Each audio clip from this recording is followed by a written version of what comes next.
UN 무역개발회의가 7월 2일 한국의 지위를 개발도상국에서 선진국으로 격상했습니다.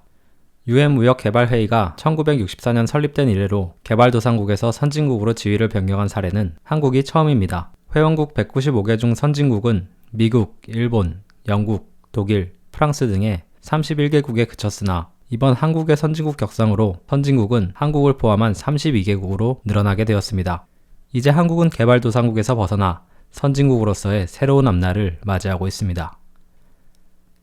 지금은 한국이 선진국 반열에 올라선 잘 사는 나라이지만 지금의 모습이 되기까지에는 많은 우여곡절과 어려움이 있었습니다. 전쟁으로 황폐화된 50년대 초 한국의 경제 상황은 처참한 수준이었습니다. 주요 건물들과 시설들이 절반 이상 무너져 내렸고 추정 피해액이 당시 돈으로 4,100억 환으로 이는 1953년 국민 총생산의 85%에 달하는 어마어마한 수치였습니다. 경제 발전은 고사하고 복구에만 얼마가 들지 몇 년이 걸릴지 모르는 절망적인 상황이었습니다. 한국인들은 복구에 총력을 다했지만 1960년에 이르러서도 실업률은 25%에 달했고 1인당 국민 총생산은 $100 미만에 그치며 한국이 경제를 일으킬 어떠한 가능성조차 찾아볼 수 없는 암담한 상황이었습니다. 오히려 당시에는 북한이 남한보다 경제적으로 성장할 가능성이 높게 평가되기도 했습니다. 그렇게 절망적인 경제 상황이 이어지던 중에도 한국인들은 포기하지 않고 전쟁 피해를 복구하고 잘 사는 나라가 되기 위해 쉬지 않고 나아갔습니다. 그러던 중 1963년부터 공산품 수출이 호조를 보이고 경제 지표들이 나아지면서 경제 성장의 불씨가 피어나기 시작했습니다. 1960년대 한국은 경제개발 5개년 계획을 통해 국민소득을 개선하고 비료, 시멘트, 제강, 기계, 정유산업을 육성하는 한편 경인, 경부고속도로 완공을 통해 인프라를 확충하였으며 지속적인 수입 대체 산업화와 수출 주도 산업화를 통해 경제 성장의 발판을 마련하였습니다. 그 결과 1969년에 이르러 한국은 북한의 1인당 GDP를 추월하였고 국민소득상 빈민국을 탈피하며 경제 대국으로 향하는 첫 발을 내딛었습니다. 이후 1970년대의 한국은 새마을운동을 통해 농촌의 98% 전력 공급망을 구축하고 농가의 생산성을 높였으며 포항제철과 같은 중공업 산업을 집중적으로 육성하고 수출량을 늘리며 매년 10% 이상의 고도의 경제성장을 이룩해냈습니다.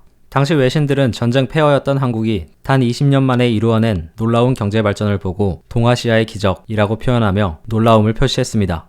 이후 1980년대 한국은 저금리, 저유가, 저달러, 이른바 3조 호황에 힘입어 급속한 경제성장을 이어갔으며 1986년부터 1988년 무역수지는 적자에서 흑자로 전환되었습니다. 이는 1876년 개항 이후 110년 만에 처음 있는 일이었습니다. 또한 88년 서울올림픽을 성공적으로 개최해내면서 북한과의 체제 경쟁에서 승리했다는 사실을 전 세계에 증명해 보였으며 동서화합과 공산권 국가들의 민주화의 초석이 되었습니다. 전쟁으로 폐허가 되어 가난에 허덕이던 한국의 모습은 더 이상 찾아볼 수 없게 되었고 지속적인 고도 성장을 이루어내며 선진국에 한 발짝씩 다가가고 있었습니다. 1990년대에 이르러 한국은 단군 이래 최대의 호황과 황금기를 맞이하게 됩니다. 1960년 155달러에 불과했던 1인당 국민소득은 1994년 1인당 GDP가 1만 달러를 돌파하고 1996년에는 13,000달러에 달했으며 경제협력기구인 OECD에 가입하기까지 이릅니다. 이후 몇 차례 경제 위기가 있었으나 언제나 그래왔듯 한국인들은 위기를 극복해내고 지금에 이르러 당당히 세계 10대 경제대국 반열에 올라서게 됩니다. 메가더 장군은 전쟁으로 황폐화된 한국을 보고 이 나라는 재건하는데 최소 100년이 걸릴 것이다 라고 말했습니다. 하지만 한국은 단 70년 만에 빈민국에서 선진국으로 발돋움하며 한강의 기적을 이루어냈습니다. 물론 한국이 선진국이 되기까지에는 어려움도 있었습니다. 1997년 대한민국 최초의 경제위기 사태가 일어나게 됩니다. 바로 IMF, 외환위기입니다. 무분별한 차입에 의존하던 국내 기업의 부실한 재정과 외국 자본의 급격한 유출로 인해 한국의 외환 보유고가 바닥나게 되었고 단기간에 기업의 파산과 부도, 대량 실직이 일어나게 되었습니다. IMF 외환위기 사태는 국민들에게 엄청난 충격과 고통을 안겨다 주었으며 IMF를 겪어온 세대들은 지금까지도 그때의 일을 생생하게 기억하고 있습니다. IMF 사태를 포함하여 이후 2002년 신용카드 대출 부실 사태, 2008년 리먼 브라더스 사태 등 크고 작은 경제 위기들이 한국을 찾아왔지만 어려움이 있을 때마다 한국인들은 특유의 오기와 집념으로 위기들을 모두 이겨내고 세계 10대 경제대국에 진입했으며 2021년 7월 2일 개발도상국에서 선진국으로 격상되며 높아진 한국의 위상을 전 세계에 공표했습니다. 한국인들은 셀 수 없는 외세의 침략과 수탈, 끊이지 않는 대내외적 혼란에도 불구하고 5천년 동안 이 터를 굳건히 지켜왔습니다.